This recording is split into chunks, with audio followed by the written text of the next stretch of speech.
तो hello friend, आज हम लोग कुछ प्रश्न देखेंगे जो एग्जाम के व्यू से बहुत ही इम्पोर्टेंट होगा। तो चलिए पहला प्रश्न को देखते हैं। वंदे मातरम के रचयिता बंकिम चंद्र चटर्जी ने अपने उपन्यास आनंद मठ में अंग्रेजी शासन के विरुद्ध महत्वपूर्ण विद्रोह में किस विद्रोह का उल्लेख किया है? तो आनंद मठ एक उपन्यास है और इसे 1882 ईस्वी में प्रकाशित किया गया था। और इस उपन्यास में यह बतलाया गया है कि बंगाल के जो उत्तर में है, तो बंगाल के उत्तर में 1773 के समय में सन्यासियों द्वारा विद्रोह किया गया था, उसी को चर्चा किया गया है। और आनंद मठ है जो बंगाली भाषा का एक उपन्यास है, बांग्ला में लिखा गया है और उपन्यास है।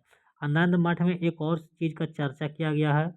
बंगाल में 1770 में भीषण अकाल पड़ा था, उस चीज़ का भी इसमें चर्चा किया गया है। और वंदे मातरम का संकलन भी इसी आनंद मठ से लिया गया है। और वंदे मातरम का अर्थ होता है मैं तुम्हें नमन करता हूँ। इसके बाद हम लोग देखेंगे नेक्स्ट प्रश्न को। अब देखिए नेक्स्ट प्रश्न है, जल भंडार और राज सही मिलान करना है। तो अलियार जल भंडार तमिलनाडु के कोयम्बटूर जिला में है। ईसापुर ईसापुर है जो महाराष्ट्र में है। सिंचाई मतलब किया जाता है ईसापुर जल भंडार से। और कंगसाबती है जो पश्चिम बंगाल है, पश्चिम बंगाल में स्थित है।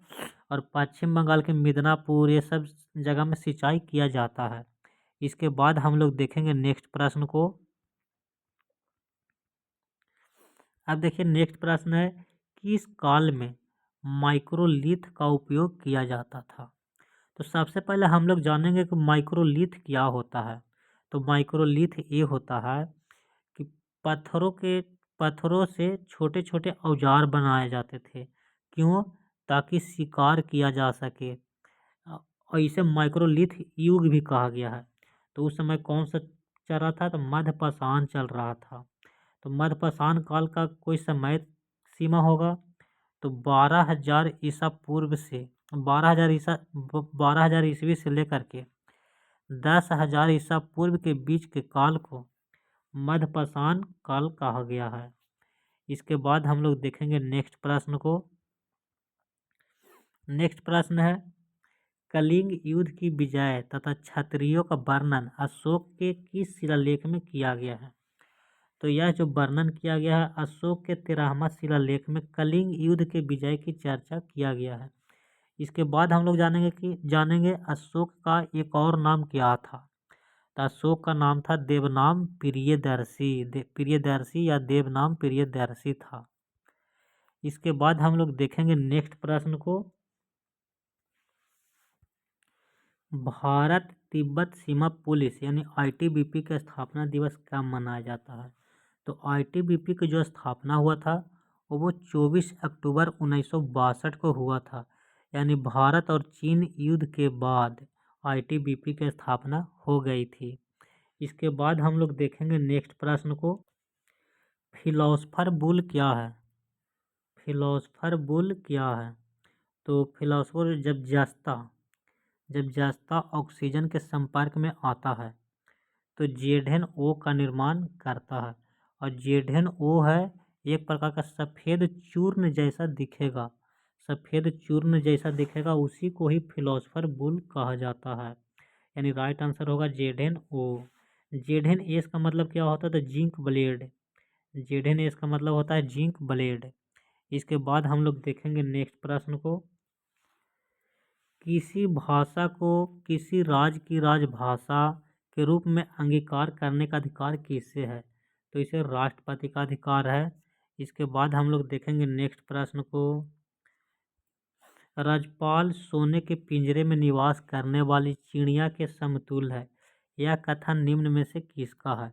तो यह कथन सरोजिनी नायडू का है। और सरोजिनी नायडू कांग्रेस का अध्यक्ष कब बनी थी? तो 1925 ईस्वी में सरोजिनी नायडू कांग्रेस का अध्यक्ष बनी थी। और राजकुमारी अमृता कौर भारत के पहले स्वास्थ्य मंत्री बने थे।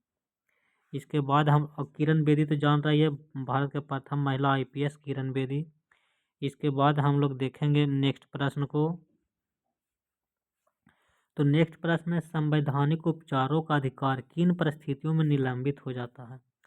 सेना सदस्यों के संबंध में, जब सैनिक विधि लागू हो, आपात स्थिति की घोषणा में, उपयुक्त सभी। इसका राइट आंसर होगा उपयुक्त सभी स्थितियों में निलंबित हो सकता है। इसके बाद हम लोग देखेंगे नेक्स्ट प्रश्न को।